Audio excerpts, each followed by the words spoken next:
Good morning, welcome back to my channel. তোমরা সবাই কেমন আছো? আশা করি তোমরা সবাই অনেক ভালো আছো, আর আমিও মোটামুটি ভালো আছি। আজকে মোটামুটি বলছি, তার কারণটা আমি তোমাদেরকে একটু পরে বলবো। তো দেখো, সকাল সকাল ঘুম থেকে উঠেই চা নিয়ে বসে গেছি। আর আজকে জানো তো, বিস্কুট শেষ হয়ে গিয়েছিলো। তোমাদের দাদাভাইকে আমি কবে থেকে বলছি যে একটু বিস্কুট এনে দাও, ওর আর সময় হচ্ছে না। সেই কারণে কি আর করব, সকাল সকাল কি বলো, শুধু চা খেতে ভালো লাগে, সেই কারণে একটু ছানাছুড়ি দিয়ে চা খেতে শুরু করে দিয়েছি। আর এখানে তোমাদের দাদাভাইয়ের সঙ্গে আমার একটু রাগারাগি হয়ে গিয়েছিল, সেই কারণটা অবশ্যই বলা যাবে না। তো যাই হোক, সেই রাগটা আমিও কন্ট্রোল করে, ও কন্ট্রোল করে সবটা মিটিয়ে নিলাম। তো আমার হট করে একটা কথা শুনেই রাগ ধরে গিয়েছিল, তো সেই রাগটা আমি আবার নিজেকে ঠিকঠাক করে নিলাম। কারণ আমি তো বলেইছি এবারে কোনো ঝামেলা অশান্তি কিছু না, তবুও ঘাড়ের মধ্যে কোথা থেকে ঝামেলা চেপে বসে যায়, কোথা থেকে ঝামেলা এসে জুটে যায়। কি আর বলবো, মানে এক একটা মানুষের আছে না, ঝামেলা যেন পিছুনি ছাড়তে চায় না। ঠিক তেমনই আমার সঙ্গে ঘটেছিল কালকে, যার কারণে তোমরা 11 তারিখ থেকে ডাইরেক্ট 13 তারিখের ভিডিও দেখতে পাচ্ছ। মাঝখানের একটা দিন আমি ভিডিও বানাতে পারিনি। আসলে মন মেজাজ যদি ভালো না থাকে, তাহলে কি বলো তো, ভিডিও বানানো কি সম্ভব? সত্যি মুখ ভার করে। আর ভিডিও বানানোর জন্য তো একটা ফ্রি মাইন্ড লাগে, তাই না? তো সব কিছু যাই হোক মিটেছে, মানে সেইভাবে মেটেনি, কিন্তু তবুও মেটানোর চেষ্টা হয়েছে আর কি। কিছু কিছু মানুষ আছে না, যে কি বলবো, এক একটা কথা এক একজনের নামে এমনভাবে বলে দেয়, সেই কথাটা যে পরে গিয়ে কোথায় গিয়ে লাগবে বা কোথায় যাবে, সেই কথাটা যে কত দূর পর্যন্ত এগিয়ে যাবে, সেটা সে ভাবে না, না ভেবে শুনেই কথাগুলোকে বলে দেয়। তো সেরকমই কিছু ঘটনা আমার সঙ্গে ঘটেছিল। আর যে ঘটনাটা আমার সঙ্গে ঘটেছে সেটা হচ্ছে সাংঘাতিক একটা ঘটনা। সেই কথাগুলো আমি এখন তোমাদের সঙ্গে শেয়ার করতে পারবো না, কিন্তু যদি সময় হয় বা যদি কোনোদিন মনে হয়, সুযোগ হয়, আমি অবশ্যই কিন্তু তোমাদের সঙ্গে শেয়ার করব। তবে এই ঘটনাটা ঘটেছে আমার সঙ্গে ঠিকই, কিন্তু এই ঘটনাটা ঘটার পরে অনেক কিছু বোঝা গেছে, অনেক কিছু জানা গেছে। যাই হোক, সেগুলো হয়তো বোঝা জানা আমাদের জন্য দরকার ছিল। হ্যাঁ, হয়তো আমার নামে একটু বদনাম রটেছে, আমার নামে উল্টোপাল্টা কথা উঠেছে, তো সেদিকটা আমি ধরছি না। সেদিকটা থেকে দেখতে গেলে আমি পজিটিভ দিকটা যদি ধরি, তবে অনেক কিছু জানা হয়ে গেছে, অনেক কিছু চেনা হয়ে গেছে, মানে অনেক জনকে চেনা হয়ে গেছে। আমি জানো তো খুবই পজিটিভ একটা মানুষ, মানে কোনো কিছু নেগেটিভ ভাব আমি নিতে চাই না। খুব যদি প্রেশারে না পড়ি, তাহলে নেগেটিভ দিকটা আমি ভাবি না, আমি সব সময় পজিটিভ দিকটা ভাবি। কিছু থেকে যে আমার কি ক্ষতি হয়েছে আমি সেটা ভাবি না, কি ভালো হয়েছে, আমি কি ভালো জেনেছি, কি ভালোভাবে শিক্ষা পেয়েছি, সেই জিনিসটা ভবিষ্যতে আর হবে কি না, সেই জিনিসগুলো না আমি বেশি ভালোভাবে মানে বুঝতে পারি বা বোঝার চেষ্টা করি সেই সিচুয়েশন। যাই হোক, হয়তো আমার একটুখানি ক্ষতি হয়েছে, মানে আমার একটু বদনাম হয়েছে, তবে দেখতে গেলে ভালোও হয়েছে। তো আমার খাওয়া দাওয়া করা কমপ্লিট হয়ে গেছে দুপুরবেলা। আর এখন কটা বাজে, এখন 2:45 মতো বাজে। আর তোমাদের দাদাভাইও বাড়িতে নেই, তোমাদের দাদাভাই গেছে খেলতে।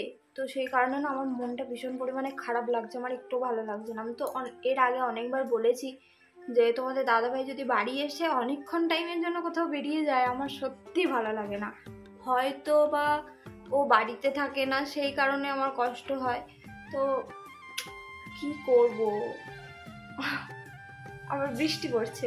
বলেইছিলাম যে বৃষ্টির দিনে ওকে কাছে পাই না, আর আজকে কাছে নেই, আর আজকেই বৃষ্টিটা হতে হচ্ছে। কপাল কপাল, সবই আমার কপাল। যাই হোক, তোমরা ভিডিওটা দেখতে থাকো, ভিডিওটা দেখতে আশা করি অনেক ভালো লাগবে তোমাদের। আজকে সেভাবে কিছু আমি শেয়ার করতে পারিনি, কারণ আজকে আমার ভালো লাগছিল না একদমই। রান্না বান্না আমি কিছুই শেয়ার করতে পারিনি, কারণ শরীরটাও আমার খারাপ লাগছিল। হয় না, মাঝে মধ্যে শরীরটা একটু খারাপ খারাপ লাগে, যেহেতু অনেক মানে খাটাখাটনি হয়ে যাচ্ছে আর কি। একা হাতে সবটাই করতে হয়, রান্না বান্না সব কিছু কাজ, তোমাদের দাদাভাইয়ের জিনিসপত্র কাচা, সব কিছু তোমরা তো ভিডিওতে সেগুলো দেখতেই পাও। তো সবটাই যেহেতু নিজের হাতে করতে হয়, সেহেতু মাঝে মধ্যে শরীরটা খুব ক্লান্ত হয়ে পড়ে। আজকে যেমন স্নান টান করে এসে শুয়ে ঘুমিয়ে পড়েছিলাম। তারপরে তোমাদের দাদাভাই একবার আসলো, এসে ও খেলতে চলে গেল, তারপর আমি আবার ঘুমিয়ে পড়েছিলাম। তারপরে খাওয়া দাওয়া করার পর আমি চুল আজরে সিঁদুর করছি, মানে বুঝতে পারছো আমার শরীরটা এতটা খারাপ লাগছে। আর বাইরে যেহেতু বৃষ্টি হচ্ছে, ওই কারণে শাড়িটা ভেতরে মেলে দিয়েছি, সেটাও সে কখন স্নান করেছি তখন থেকে পড়েছিল, এই মাত্র মেললাম, কিচ্ছু ভালো লাগছিল না। তো যাই হোক, তারপরে আর ভিডিও করা হয়নি। তারপরে আমি একটু শুয়েছিলাম, আর আজকে ইন্ডিয়া ভার্সেস জিম্বাবুয়ে খেলা ছিল, সেই খেলাও দেখছিলাম, কারণ শুভমান গিল ছিল। তো তোমরা তো সবাই জানোই যে আমার ভালো লাগে, তো সেই কারণে আর কি খেলা দেখছিলাম। আর বেশ ভালো খেলেছে আজকে। তো এখন দেখো তোমাদের দাদাভাইয়ের ইউনিফর্মগুলোকে গোছাচ্ছি। মানে বললাম না কালকের দিনটা আমার কাছে অনেক স্মরণীয় একটা দিন হয়ে থাকবে, তো সেই কারণে আর কি কালকে কিছুই করা হয়নি, এগুলো সব পড়েছিল। আমি আজকে আমার মন ভালো হয়েছে, তো সেই কারণে আর কি আজকে আমি সব কিছু গোছাচ্ছি, সব কিছু করছি, আবার ভিডিও বানাচ্ছি। মানে মন ভালো আছে বলেই ভিডিওটা বানাচ্ছি। তবে কি বলো তো, আমি না তোমাদের দাদাভাইয়ের একটা অন্যরকম রূপ দেখলাম।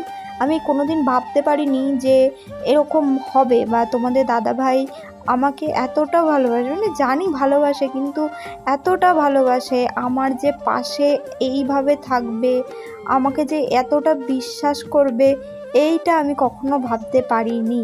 তো আমি তো কি বলবো তোমাদেরকে, ও আমার কাছে যতটা সম্মানের ছিল না, তার থেকে অনেক গুণ বেশি সম্মান আরও বেড়ে গেছে আমার চোখে। কিন্তু আবার সেদিক থেকে দেখতে গেলে ও অনেকের কাছে খারাপও হয়ে গেছে। মানে যেহেতু বুঝতেই পারছো, একটা ছেলে যদি তার বউকে সাপোর্ট করে বা তার বউয়ের পাশে থাকে, তাহলে হ্যাঁ অনেক কথা শুনতে হয়। বউয়ের আঁচল ধরা হয়ে গেছে, বউ নিজের আঁচলের নিচে করে নিয়েছে, তাতে না ওর জাস্ট কিচ্ছু ফারাক পড়ে না। তার কারণ কি বলো তো, কারণ ও জানে যে আমি কি করতে পারি, আমি কি বলতে পারি, আমি কিভাবে চলতে পারি, সেটা ও খুব ভালো করে জানে। আর কেউ জানুক আর না জানুক, আমার সঙ্গে 6 বছর মিশেছে। হ্যাঁ, হয়তো আমার সঙ্গে ওর অনেক ঝামেলা অশান্তি হয়েছে, সেটা স্বাভাবিক, প্রত্যেকটা স্বামী স্ত্রীর মধ্যেই হয়। তবুও এত কিছুর পরে ও খুব ভালোভাবে বুঝতে পেরেছে যে আমি কীরকম, আর আমিও ওর একটা অন্য রূপ দেখেছি। মানে সেটা আমার কাছে অনেকটা ভালো লাগার বিষয়, অনেকটা ভালোবাসার বিষয়, আরও অনেকটা ভালোবাসা ওর প্রতি আমার বেড়ে গেল। এমনিতেও অনেক ভালোবাসি আমি ওকে, তবুও কি বলতো আরও বেশি ভালোবাসা বেড়ে গেল ওর প্রতি। আর ও যে আমাকে এতটা বিশ্বাস করে, এতটা ভরসা করে, সারা জীবন আমি চেষ্টা করব ওর এই বিশ্বাস ভরসা যেন এভাবেই আমি বাঁচিয়ে রাখতে পারি। সবার লাস্টে আমি একটাই কথা বলবো, সেই সব মানুষদেরকে যারা আগে পিছু কিছু না ভেবে হুটহাট করে কথা বলে বসে, কারণ তাদের একটা কথার জন্য একটা মানুষের অনেক বড় ক্ষতি হয়ে যেতে পারে, একটা মানুষের অনেক বড় মান সম্মান নিয়ে আর কি ছিনিমিনি খেলা হয়ে যেতে পারে। তো আমার তাদের কাছে একটাই রিকোয়েস্ট, যে তোমরা কথাবার্তা বলবে একটু ভেবেচিন্তে বলবে, একটু ভাবনা চিন্তা করে বুঝে সুঝে বলবে, আর অবশ্যই ভবিষ্যতে সেই কথাটার কি পরিণতি হতে পারে সেটা ভেবেচিন্তে বলবে। ব্যাস এটুকুই আমার বলার। কারণ বললাম না, একটা কথার জন্য মানুষের অনেক বড় ক্ষতি হয়ে যেতে পারে, এমনকি একটা কথার জন্য একটা মানুষের জীবনও চলে যেতে পারে, মানে সেই কথাটা যদি সেই লেভেলের হয়। তো ভিডিওটা কেমন লাগলো অবশ্যই কমেন্ট করে জানাবে। ভিডিওটা ভালো লাগলে লাইক করবে, সকলের সঙ্গে শেয়ার করে দেবে, আর চ্যানেলটাকে সাবস্ক্রাইব করে দেবে। তো thank you for watching, by.